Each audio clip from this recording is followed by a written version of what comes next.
Alright, so we're going to be changing the fuel pump on the truck since it's struggling to send fuel to the engine and it's not accelerating properly.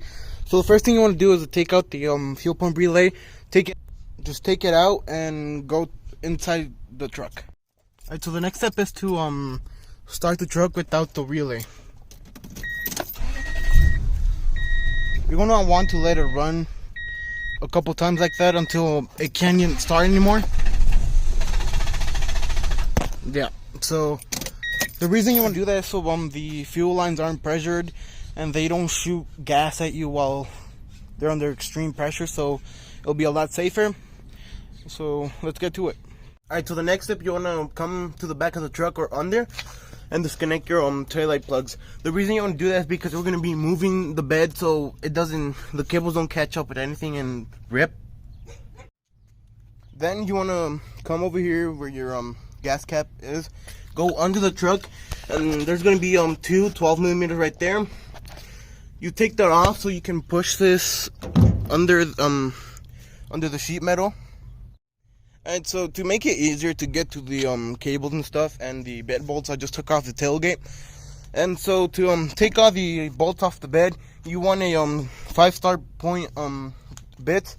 I really don't know the size. I'm just using this one that fits. I don't know where my kit landed at, but it still works.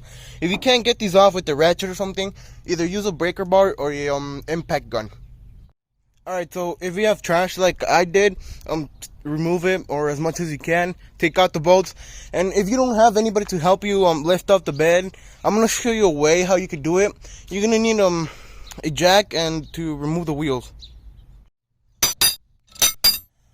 Alright, so the whole reason I lowered the truck, took off the wheels, is so you can slide the bed without it hitting on the wheels.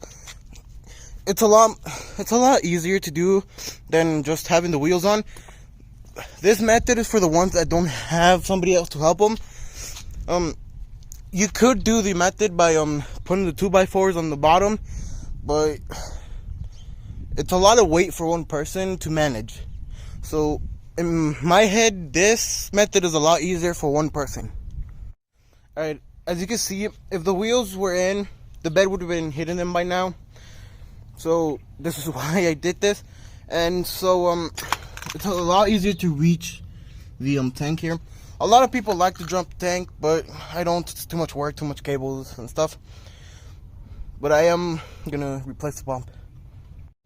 Alright, so you want to start by removing these two cables. Keep in mind, you never want to pull by the cables because you're just gonna end up ripping them off. If you do that, it's gonna cost you lots of time.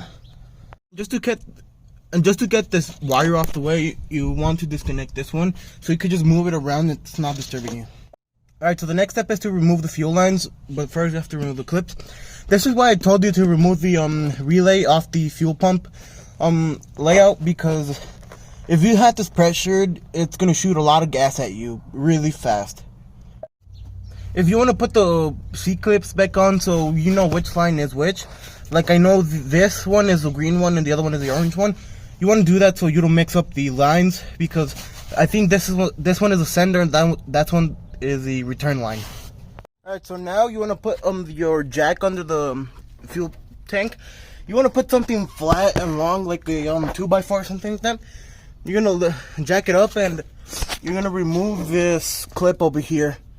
Alright, so after you drop this a little bit, you want to grab the fuel pump, twist it to the right, and eventually you're going to struggle a little bit, but eventually you're just going to be able to pull it out. Do not force it. You might rip cables out and stuff like that, so don't do that. As you can see, I took out the pump. You want to put a rag or something right there so debris doesn't get in. Like in this case, I'm going to put that green rag right there in the tank. Not in the tank, but like for it to protect it.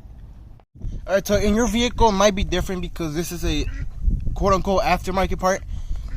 It still works, but first you want to remove this and then just cut the zip ties there.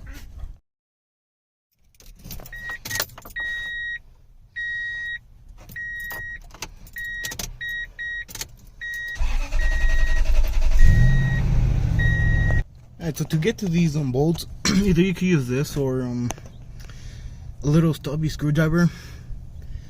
These work really good. They do the job. They take them out, take them in. So in case you don't remember, the big one goes on the inside of the frame, right there. The small one goes over here. You want to put this one first in because it's gonna make it a lot easier to put this one in.